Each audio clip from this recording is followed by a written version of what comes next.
거울 저편의 겨울 10. 보름 조금 지난 달이 낯설다.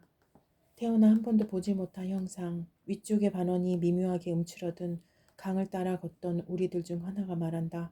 그야 여기는 무척 남쪽이니까. 우리들의 도시는 무척 북쪽이었으니까. 비스듬한 행성의 축을 타고 그토록 멀리 미끄러져 내려왔으니 시선의 각도에 맞추어 달의 윗면이 오므라든 거라고. 손바닥으로 꾹 눌러본 소금공 혹은 얼린 밀반죽처럼 아주 조금 납작한 달, 다른 행성의 다른 달 아래를 걷듯 우리들은 조용히 슬프지 않게. 거울 저편의 겨울 10일. 비 내리는 동물원 철창을 따라 걷고 있었다. 어린 고라니들이 나무 아래 비를 피해 노는 동안 조금 떨어져서 지켜보는 어미 고라니가 있었다. 사람 엄마와 아이들이 꼭 그렇게 하듯이 아직 광장에 비가 뿌릴 때 살해된 아이들의 이름을 수놓은 흰 머리수건을 쓴 여자들이 느린 걸음으로 행진하고 있었다. 거울 저편의 겨울 12. 여름 천변 서울. 저녁에 우는 새를 보았어. 어스름에 젖은 나무 벤치에서 울고 있더군. 가까이 다가가도 달아나지 않아서 손이 닿을 만큼 가까워졌어도 날아가지 않아서 내가 헛개비가 되었을까? 문득 생각했어. 무엇도 해칠 수 없는 홀령 같은 게 마침내 된 걸까 하고. 그래서 말해보았지. 저녁에 우는 새에게. 24시간을 느슨히 접어 돌아온 나의 비밀을 차갑게 피 흘리는 정적을. 얼음이 덜 녹은 목구멍으로 내 눈을 보지 않고 우는 새에게. 캄캄한 불빛의 집. 그날 우리 동에는 진눈깨비가 내렸고 영원의 동지인 나의 육체는 눈물 내릴 때마다 오한을 했다. 가거라. 망설이느냐? 무엇을 꿈꾸며 서성이느냐? 꽃처럼 불박힌 2층 집들, 그 아래서 나는 고통을 배웠고 아직 닿아보지 못한 기쁨의 나라로 어리석게 손 내밀었다. 가거라. 무엇을 꿈꾸느냐? 계속 걸어가거라. 가득에 맺히는 기억을 향해 나는 걸어갔다. 걸어가서 올려다보며 가든 갓 안쪽은 캄캄한 집이었다. 캄캄한 불빛의 집. 하늘은 어두웠고 그 어둠 속에서 텃새들은 제 몸무게를 떨치며 날아올랐다. 저렇게 날기 위해 나는 몇 번을 죽어야 할까? 누구도 손잡아 줄 수 없었다. 무슨 꿈이 곱더냐? 무슨 기억이 그리 찬란하더냐? 어머니 손끝 같은 진눈깨비여 내 헝클어진 눈썹을 갈퀴질하며 엄뺨 후려치며 그 자리 도로 어루만지며 어서 가거라. 첫 새벽에 바친다. 내 정갈한 절망을, 방금 입술연 읊조림을, 감은 머리칼 정수리까지 얼음 번지는 영하의 바람에 바친다.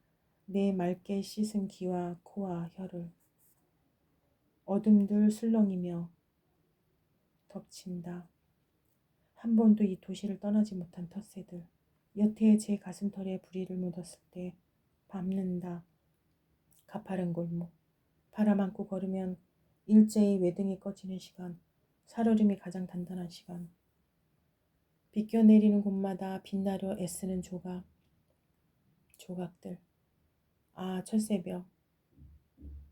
밤새 씻기워 이제야 얼어붙은 늘 거기 눈뜬 슬픔에 바친다. 내 생생한 혈관을, 고동소리를. 회상.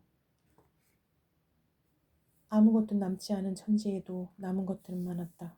그의 늦봄 널브러지 지친 시간들을 밟아 으깨며 어김없이 창은 밝아왔고 흉몽은 습관처럼 생시를 드나들었다.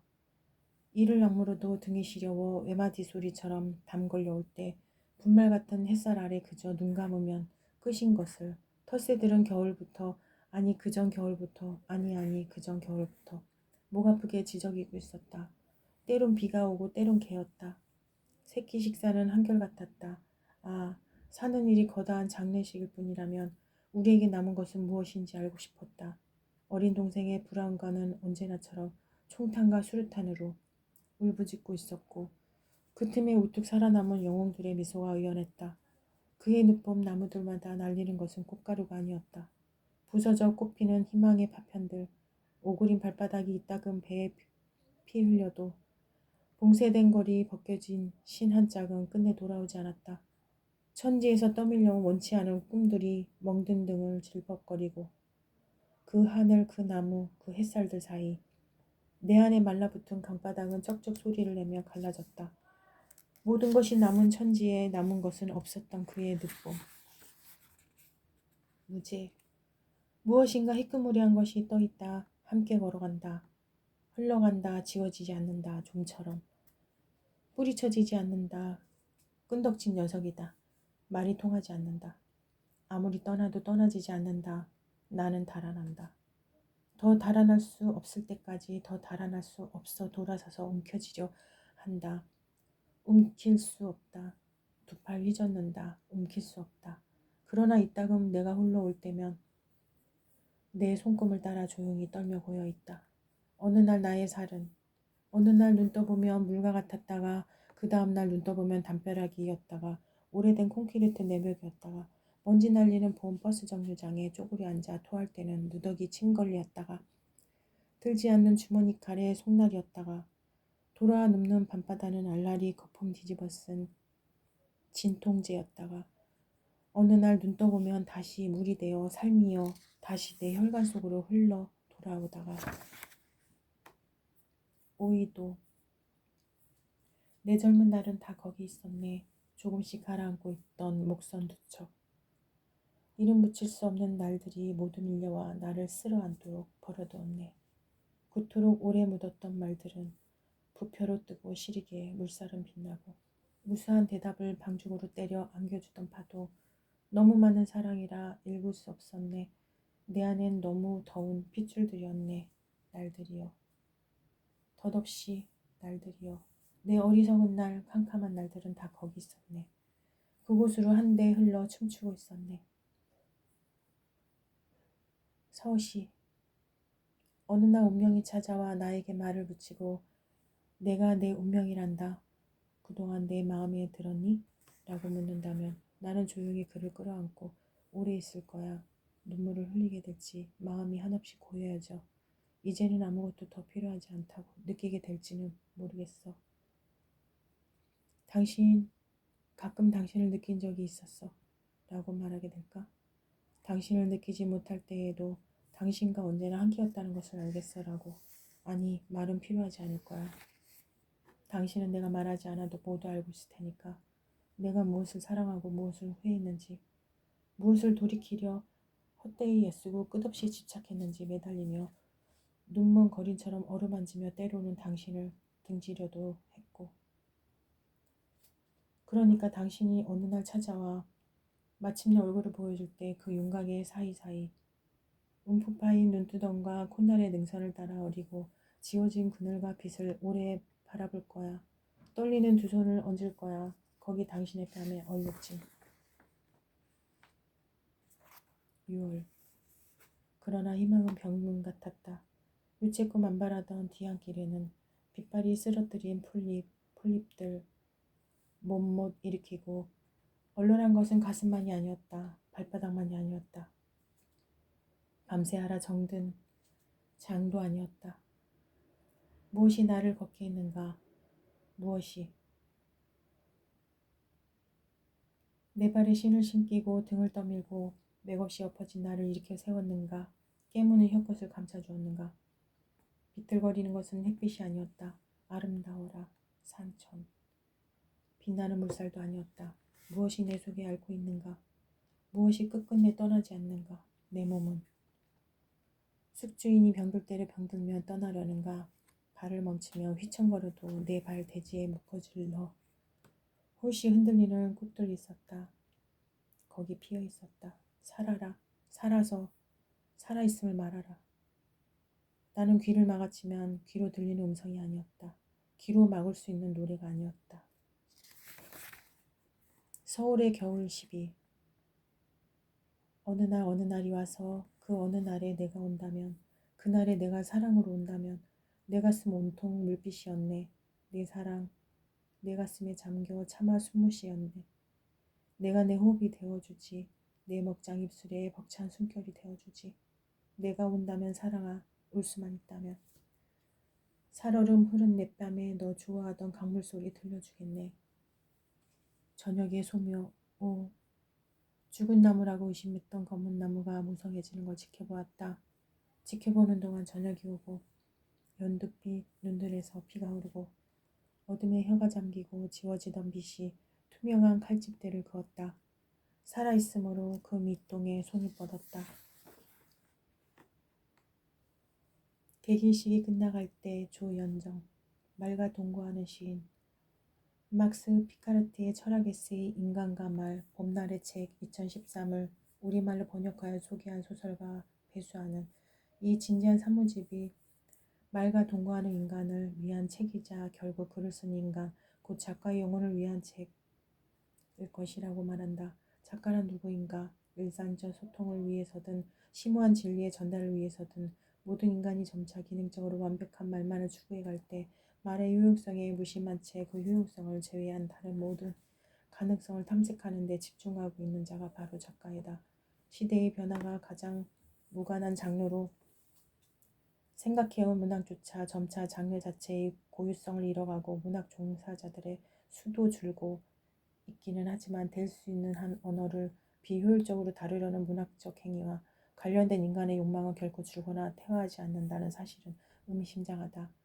이러한 사실은 말과 관련된 인간의 능력과 욕망의 대체 불가의 것임을 확인시켜준다. 인간이 지닌 다양한 능력을 완벽하게 대체하고 그것을 멋지게 초과하는 다양한 매체들이 속속 등장하고 있지만 말과 동거하는 인간의 능력만큼은 그 대체물을 찾기가 쉽지 않은 것이다. 인간은 살아있는 내내 한순간도 쉬지 않고 말한다. 침묵하는 순간에도 자기 자신을 상대로 말하고 있으며 잠자고 있는 순간에도 마치 무성영화처럼 펼쳐지는 꿈속에서 말하고 있다. 말할 수 있음과 더불어 놀라운 사유를 창조해내고 말할 수 없음과 더불어 언어 너머 심연의 존재를 증명하기도 한다. 인간의 조그만 육체 안에는 이처럼 엄청난 말이 존재한다. 우리가 실제로 감지하는 말은 우리가 지니고 있는 말에 비하면 지극히 일부에 불과하다. 작가는 이처럼 기능적인 것으로 퇴화한 언어를 붙잡고 그로부터 진리를 발견하려는 자이다. 막스 피카르트의 표현을 빌리자면 이러한 언어는 시인에게 커다란 유혹이자 동시에 위험이라고 할 수 있다. 말을 그 원천으로부터 새롭게 퍼올리는 작업은 유혹적이지만 시인은 말과 더불어 자기 안에 깊은 심연으로 떨어진 듯한 불안에 시달리게 된다. 그래서 막스 피카르트는 이렇게 덧붙인다. 시를 쓴다는 것은 자신 안의 심연 위로 훌쩍 뛰어오르는 것이다. 시인은 시를 쓰면서 심연을 잠재우고 심연에게 자장가를 불러준다. 시를 쓴다는 것은 심연을 열어젖히는 행위인 동시에 심연을 메우는 행위이기도 하다. 시인은 이 같은 유혹과 불안 사이에서 고통스러울 수밖에 없는 존재이다. 어느 정도는 언어를 기능적으로 활용하는 소설가와 달리 시인은 언어를 결코 수단화하지 않고 그것과 정면으로 마주 앉은 점에서 저 유혹과 불안에 훨씬 더 직접적으로 노출되어 있는 자이다. 시인 한강의 첫 시집을 읽는 자리에서 말과 동거하는 인간의 능력과 욕망에 대해 그리고 말과 더불어 시인이 경험하는 환희와 불안에 대해 이야기하는 것은 왜일까? 애들러 가보자. 한강은 이제껏 8권의 책을 출간한 등단 20년차의 소설가이다. 물론 그녀가 소설가로 등단하기 한 해 전에 이미 시인으로 문단에 출사표를 던졌다는 사실은 잘 알려져 있다. 우리에게는 소설가 한강이 인상 깊게 각인되어 있지만 지난 20년 동안 그녀는 시인으로서의 정체성을 한순간도 잊지 않았을지 모른다. 늦게나마 그간의 작업을 정리하면서 새삼 시인으로서의 존재를 확인하려는 이유는 무엇일까?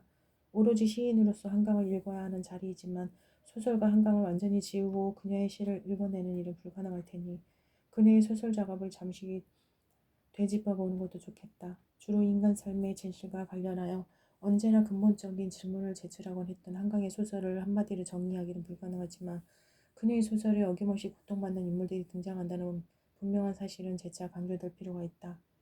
자신의 육체적 고통을 냉정하게 직시하는 인물들이나 그러한 인물들을 반복적으로 그려내는 작가에게서 어떤 결기마저 감지될 정도로 한강의 인물들은 일상의 건강한 삶에서 철저히 소외되어 있다.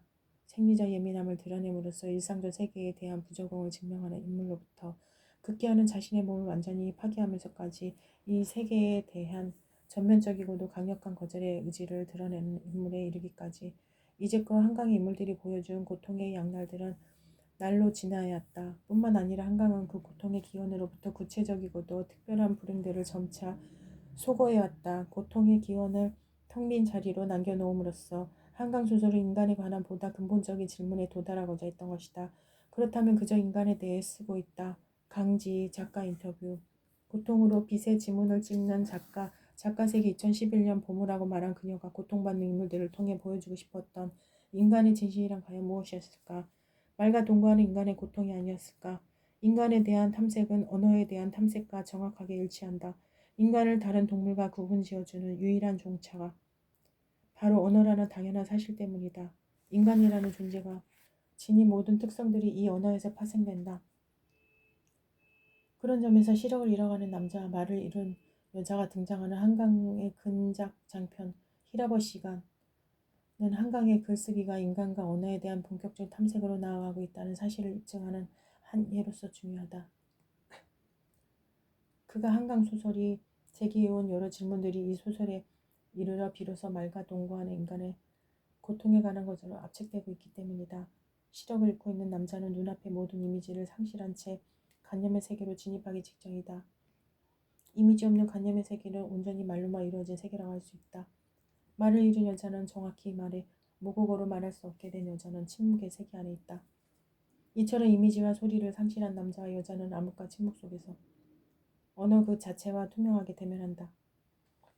이들이 지닌 언어는 각각 한 가지의 물질성을 상실했다는 한계로 인하여 오히려 더 순수한 것으로 거듭난다. 심해의 숲이라는 제목 아래 씌어진 이 소설의 마지막 장은 흡사, 빛도 소리도 없는 곳으로부터 인간의 최초로 말을 길어 올리는 장면을 연상케 한다. 히라바 시가는 타락한 언어의 한계보다는 순수한 언어의 능력이 집중한 소설의 셈이다. 한강의 감각적인 문장이나 그녀가 그려내는 강렬한 이미지에 매혹된 우리는 그녀의 소설이 언제나 시적이라는 수식어를 붙여왔다. 그녀의 소설이 시적이라는 사실은 전적으로 옳다. 물론 이때 시적이라는 말의 의미를 재점검할 필요가 있다. 언어를 통해 다양한 감각을 재현하는 것만을 가리켜 시적이라는 말할 수는 없을 것이다. 한강의 소설이 시적이라면 그것은 말과 동거하는 인간의 슬픔과 고통을 근본적인 차원에서 제시한다는 점에서 그렇다고 해야 한다.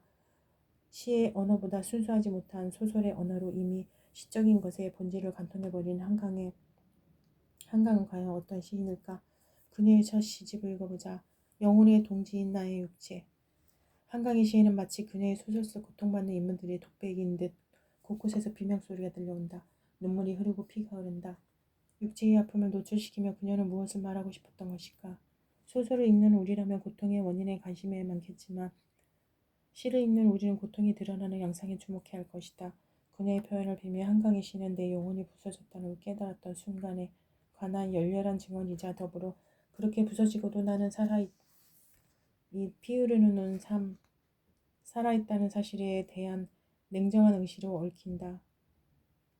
전자에 관한 시들은 주로 시집의 앞부분에, 후자에 관한 시들은 주로 뒷부분에 실려있다. 영혼의 시점을 경험했던 순간이 시인에게 구체적으로 어떤 상황으로 다가왔을지 우리는 정확히 알지 못한다. 그것은 일상에서 마주하게 되는 사소하고 일시적인 수치의 순간일 수도 있고 살아있다는 사실 자체가 치욕으로 느껴지는 거대한 환멸의 순간일 수도 있다. 각자 지니고 있는 영혼의 순도나 크기와 무관하게 인간은 누구나 영혼의 부서짐을 어떤 형태로든 겪는다. 대부분의 사람은 영혼의 부서짐에 대해 애초에 둔감하거나 그것을 애써 모른 척한다. 아마도 평범하고 건강한 삶을 위해서일 것이다. 영혼의 부서짐을 예민하게 강제하는 일도 그리고 그 이후에 삶을 냉정하게 직시하는 일도 쉽지는 않다. 어느 늦은 저녁 나는 흰 공기에 담긴 밥에서 김이 피어 올라오는 것을 보고 있었다. 그때 알았다. 무엇인가 영원히 지나가 버렸다고. 지금도 영원히 지나가 버리고 있다고. 밥을 먹어야지. 나는 밥을 먹었다. 어느 늦은 저녁 나는 전문. 시집의 첫머리에 놓인 시이다. 밥을 먹던 나에게 무엇인가 영원히 지나가 버렸다는 사실이 문득 환기된다. 그렇게 무언가가 영원히 지나가 버리는 중이라는 사실을 인식하면서도 나는 그저 밥을 먹는다.